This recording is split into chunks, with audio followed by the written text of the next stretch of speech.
Oke, assalamualaikum warahmatullahi wabarakatuh. Terima kasih kan YouTube telah klik video ini. Jumpa lagi dengan channel Foto, berbagi solusi seputar permasalahan smartphone. Baik teman-teman, hari ini di tangan sudah ada HP Oppo Reno 6 ya ini.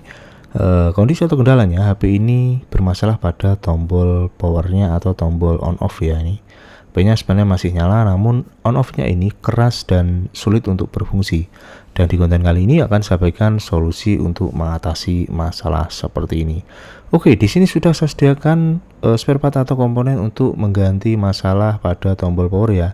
Di sini ada fleksibel dalam dari Oppo Reno 5 persamaan dengan Reno 6 ya, 4G, dan juga ada tombol luar. Memang untuk kasus seperti ini bisa disebabkan dari tombol luarnya, bisa juga dari fleksibelnya. Maka dari itu saya sediakan kedua-duanya ya teman. Oke, simak sampai videonya selesai dan semoga bisa menjadi referensi jika teman-teman menghadapi masalah yang sama.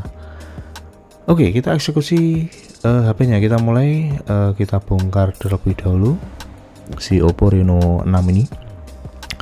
Memang proses pembongkarannya teman-teman cukup pelan-pelan saja. Kita buka terlebih dahulu penutup belakangnya ini.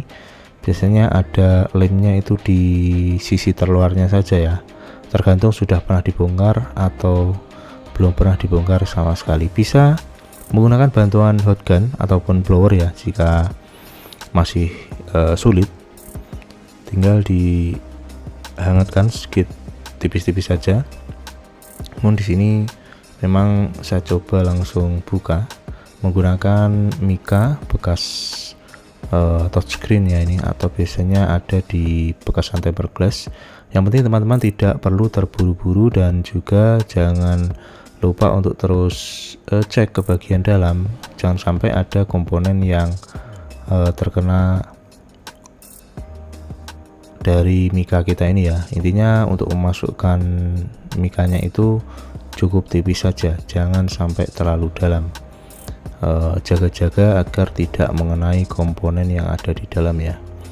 Kadang di beberapa tipe itu ada fleksibel fingerprint, namun kalau di Reno 6 ini tidak ada ya. Di bagian belakang fleksibel fingerprintnya itu ada di bawah LCD. Oke, ini sudah mulai terlepas, tinggal di ujung sebelah kiri atas ya, dekat kamera. Ini memang sedikit saya perlambat untuk pelepasan di pojok kiri atas ini karena ada kamera ya, agar tidak mulai. Oke, selanjutnya ini saya lepas semua untuk baut yang mengunci. Kemudian jangan lupa satu tips, biasanya itu tombolnya pasti saya selotip terlebih dahulu ya sebelum proses pembongkaran. Itu dimaksudkan dengan tujuan agar tidak jatuh biasanya ketika kita melepas tulangan belakang ini. Jadi si tombol luarnya ini tetap pada posisinya. Nah itu biasanya sering jatuh dan justru memperlambat proses pengerjaan. Mohon maaf ya, ini masih tersisa ternyata di pojok kiri bawah. Bautnya tadi belum terlepas karena cukup banyak ya tipe Oppo ini untuk bautnya, dan ini masih tersisa satu lagi di bagian ujung kiri atas. Oke, semua baut sudah terlepas, teman-teman tinggal buka tulangan belakang ini. Nah, ini adalah mesin atau tampilan dari Oppo Reno 6, dan kita fokus di bagian tombol on off nya saja karena kita akan mengerjakan di bagian ini. Biasanya itu memang dalamnya itu pecah atau rusak ya teman-teman.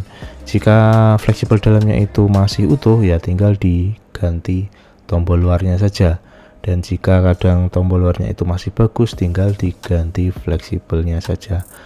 Namun untuk kondisi kali ini memang ini masih berfungsi, tapi tentunya akan kurang enak ketika di tombol power karena titik tengah bagian hitam itu sudah hilang. Jadi saya putuskan untuk mengganti kedua-duanya. Intinya kita ganti fleksibel on off nya dalam, dan juga kita ganti juga dari tombol on off luarnya.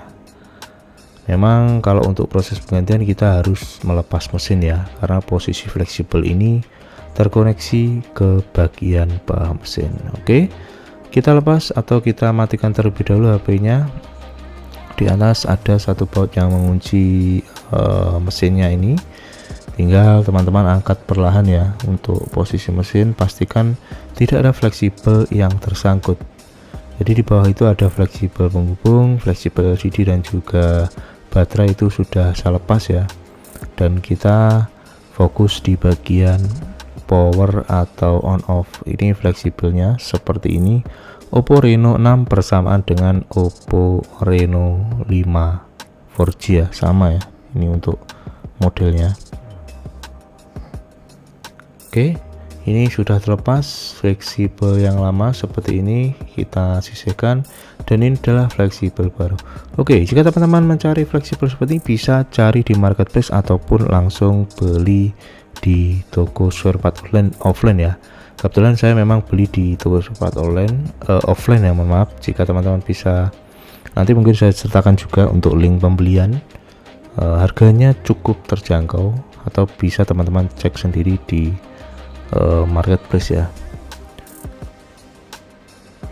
Oke, ini posisikan seperti fleksibel sebelumnya ya, dan koneksinya itu cuma ada 2 titik untuk on off ini, memang satu jalur dan satunya lagi biasanya grounding ya, atau ground.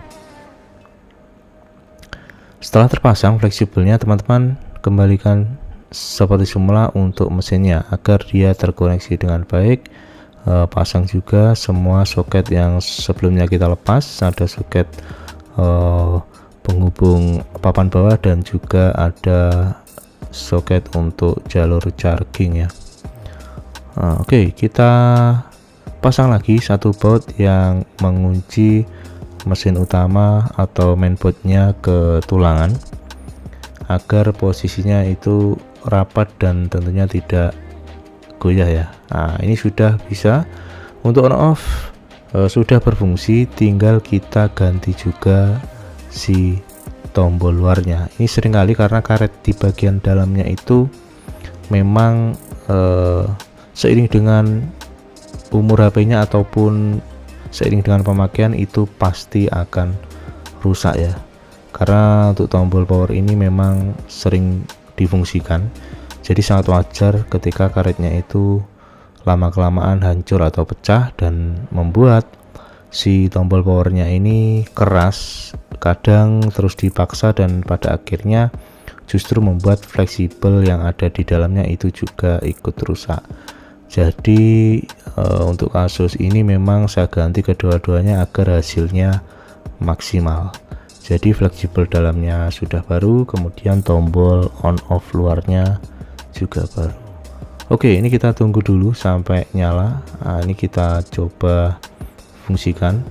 Nah, ini biasanya memang harus kita baut terlebih dahulu ya, karena sistemnya itu cuma tatakan ya teman-teman.